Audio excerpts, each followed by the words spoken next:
A deep dive into Matthew 10 verses 26 to 33, the anatomy of holy courage. In Matthew's narrative, Jesus delivers what might be Christianity's most challenging commissioning speech. He sends his disciples as sheep among wolves, warning of floggings, betrayals, and persecution. At this moment of mounting terror, he pauses to deliver the ultimate recipe for courage in Matthew 10 verses 26 to 33. This passage isn't merely comforting. It systematically dismantles human fear through divine perspective, revealing what I call the architecture of holy courage. Verses 26 to 27. Jesus begins with what might be called Revelation's final unveiling. The opening, therefore, connects directly to preceding warnings about persecution, making his instruction profoundly practical rather than abstractly theological. When he declares nothing concealed that will not be disclosed, he establishes a fundamental Christian understanding of history, that God's truth will ultimately triumph over all temporary appearance. C.S. This revelation operates in two crucial dimensions.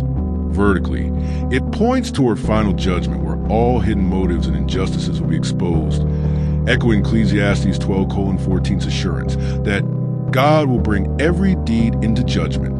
Horizontally, it becomes the disciples' active mission to participate in God's great unveiling by transforming private revelation, what I tell you in the dark, into public proclamation, proclaimed from the roofs. This transforms their calling from mere message bearing to participating in God's cosmic truth revealing. Work, the centerpiece, reoriented fear, verse 28. Here Jesus performs radical spiritual surgery on the human psyche. He doesn't command the elimination of fear, but its redirection to its proper object.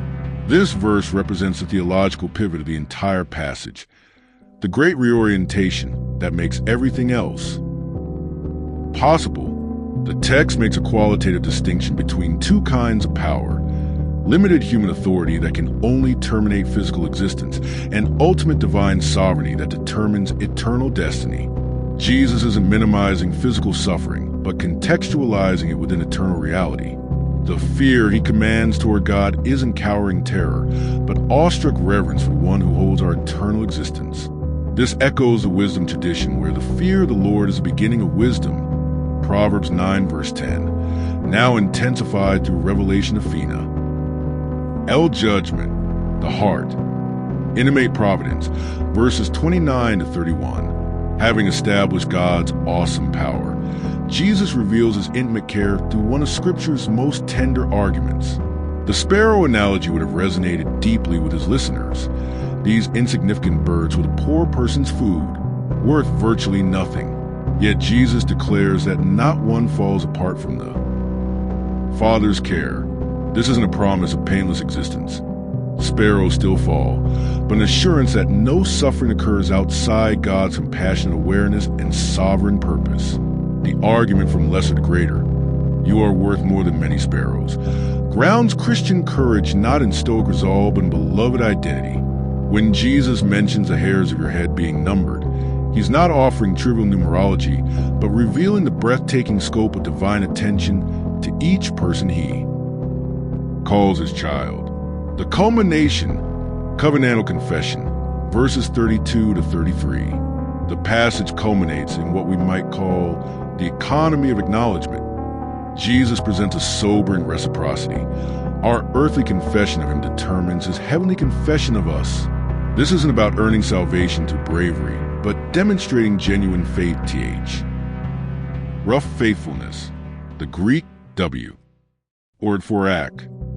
Knowledge, homologio, implies public declaration and alignment. In the Roman world where emperor worship was emerging, and in Jewish contexts where synagogues could excommunicate Christ's followers, this confession carried tangible consequences. Jesus assures his followers that whatever temporary shame or loss they endure for his sake will be eternally reversed when he acknowledges them before East, the heavenly court. Theological synthesis. This passage massively connects several key Christian doctrines: eschatology, final revelation; theology proper, God's sovereignty and fatherhood; anthropology, human value and eternal destiny, and discipleship, costly confession. It provides what every persecuted church needs, not a promise of deliverance from suffering, but a perspective that makes suffering meaningful and endurable. The structure moved from cosmic truth, verse 26 to 27, to personal reorientation, verse 28, to intimate care, verse 29 to 31, to practical outcome, verse 32 to 33. This creates what we might call a theology of courage, not as the absence of fear, but as the presence of ordered loves. Love for truth over appearance, for God's opinion over human opinion, and for eternal affirmation over temporary acceptance, for contemporary application. This passage challenges Christians to examine what they truly fear and where they locate their ultimate security.